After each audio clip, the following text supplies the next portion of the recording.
My ex MIL sent her church friends to harass my daughters and I. I have now exposed her family to her church community, and she's getting shamed and shunned at church. I 46F daughters, 17 and 15, have a strained relationship with my ex-husband's parents, 78M and 80F. My ex passed away in an accident last year, and we've had some major family drama since due his cheating and him leaving 2 boys born with his affair partner are orphaned. She also died.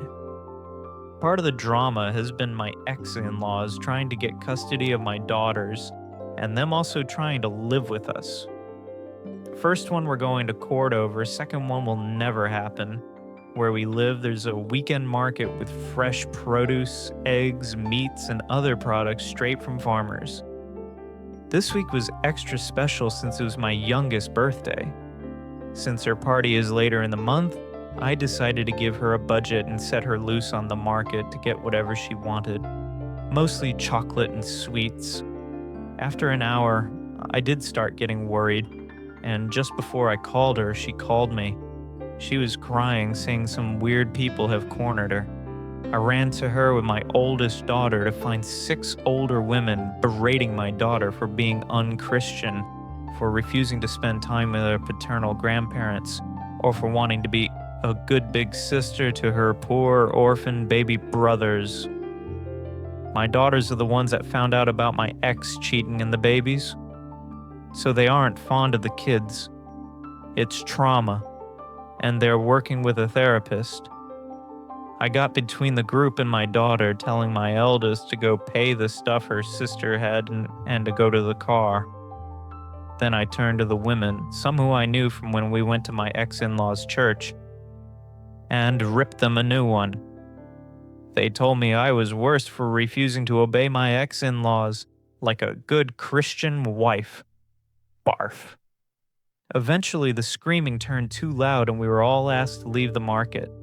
I met with my girls in the car, the women following me like a group of vultures. I managed to get in the car and drove away. After my girls went to bed, I got online to talk to another member of that church that I'm in good terms. I told him about what happened, and after he apologized, he told me what was going on.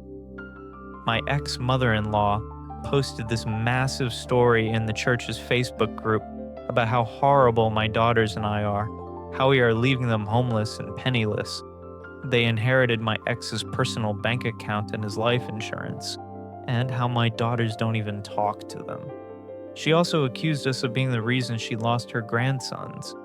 The boys are now living with distant relatives of my ex-husband.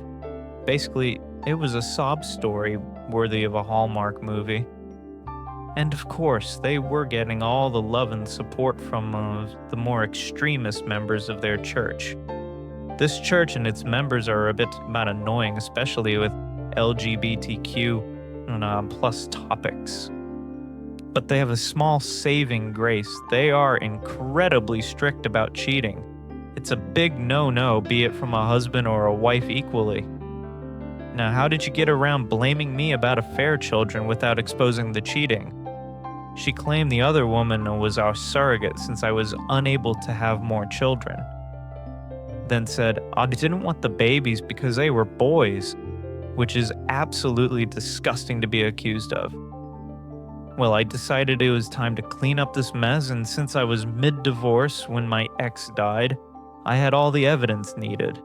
And since the divorce wasn't completed, I don't have any legal ramification for releasing all the evidence.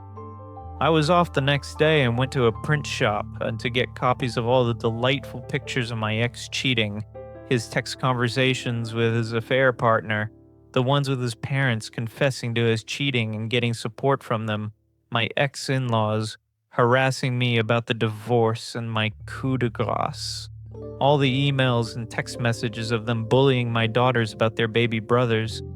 In one of them, they call my daughters bastards, and telling them it was their fault their father died since they told me about the affair and I began the divorce.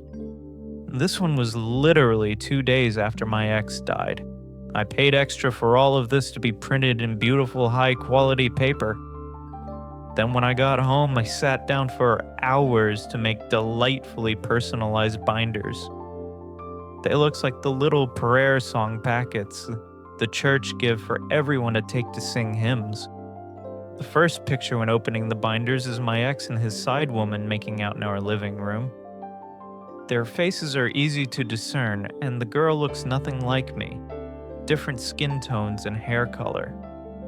Underneath I wrote, ex-husband's name and affair girl's name love story. I took them to the church before service. There's a desk in the back with the songbooks for people that need/forget their own, and they never check them. The gossip mill was quick and harsh. The names my ex and his affair partner got called in the Facebook were so bad, the pastor himself had to get involved just to keep things relatively PG-13. People were angry at my ex-in-laws for their abuse to my daughters. But what made me laugh was that I was still in the wrong for the divorce, but it is understandable that I failed on my duties after the shock, and I possibly will one day return to the light, unlike my cheating husband and his Jezebel. They used another word I can't use here, I imagine.